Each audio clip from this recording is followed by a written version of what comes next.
All right, guys, we're going to finish up our review today. 127 in your booklet, affirmative action. The definition of affirmative action is giving minorities, such as blacks, women, and other ethnicities, preferential treatment in schools and in the workplace in order to make up for years of discrimination. Going along with this, we have Bakke versus Regents of the University of California. And that lawsuit said that the quota system is illegal, but that race can be a factor in determining admission and hiring. Okay, so a quota system is saying, okay, well, we allowed 10 white people in, so now we have to allow 10 black people in. Okay, so that is illegal, but they can take race into account when it comes to admissions into college and hiring. Okay, so make this a little bit bigger. I wanted to do it like that. That's better.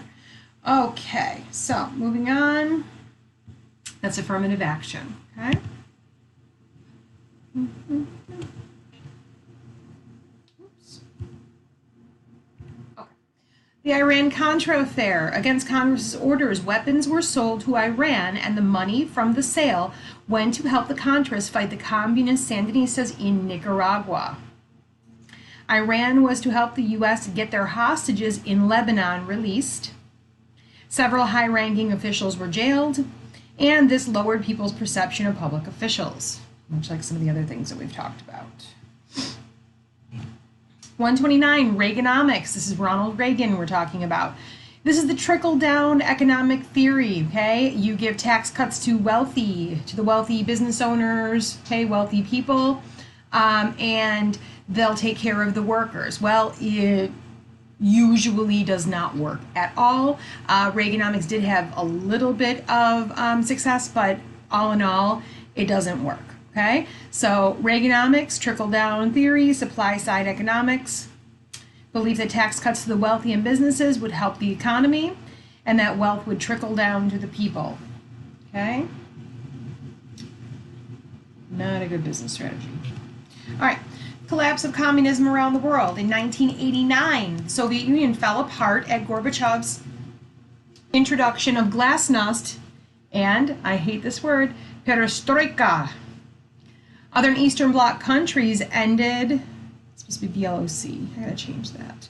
Bloc countries ended communism too. East and West Germany were reunited. What happened here, do you remember?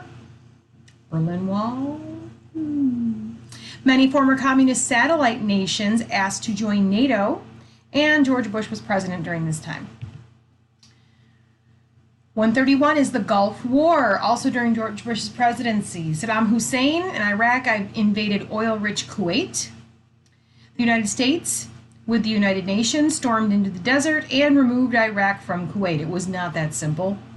It was a fairly short war, but it was not that simple. But anyway, Saddam Hussein stayed in power. Trade sanctions followed for 10 years. NAFTA is the North American Free Trade Agreement. It reduced tariffs and trade restrictions between the U.S., Canada, and I don't know why that says New Mexico. I've got a bunch of changes to make on here. And Mexico. Couldn't be New Mexico because New Mexico is a state in the United States. Okay, U.S., Canada, and Mexico. And President Clinton was president during this time. The impeachment of Clinton. Clinton lied about having an affair with Monica Lewinsky. House of Representatives impeached him, and at his trial in the Senate, he was not removed. Senate did not agree. Okay, so he was not actually impeached. War on Terror. President George W. Bush established the Department of Homeland Security to help protect the U.S. from terrorists. Okay, this is around the time of 9/11. That's when this was going on. Okay, the Patriot Act. That's 9/11. Okay, 2001. Terrorists flew planes into the Twin Towers in New York City. Okay, killed a whole bunch of people, like 3,500, I believe, something around there. Okay, so the Patriot Act gives the government many rights to help fight terrorists in the country. And invasions of Afghanistan and Iraq after September 11th, which prevent terrorists from attacking here again.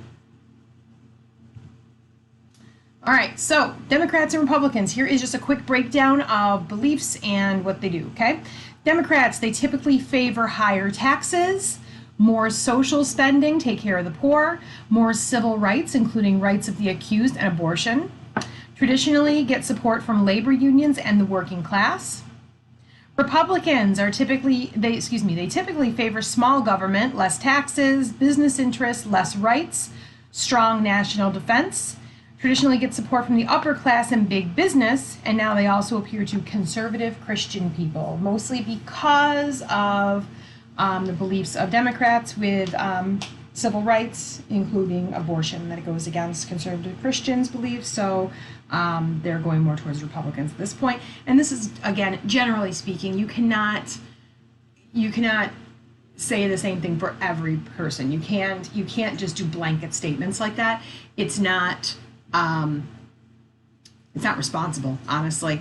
But in general, conservative Christians prefer the Republican Party. Okay? Is that it? Oh, wow. See, I would have broken it up better than that.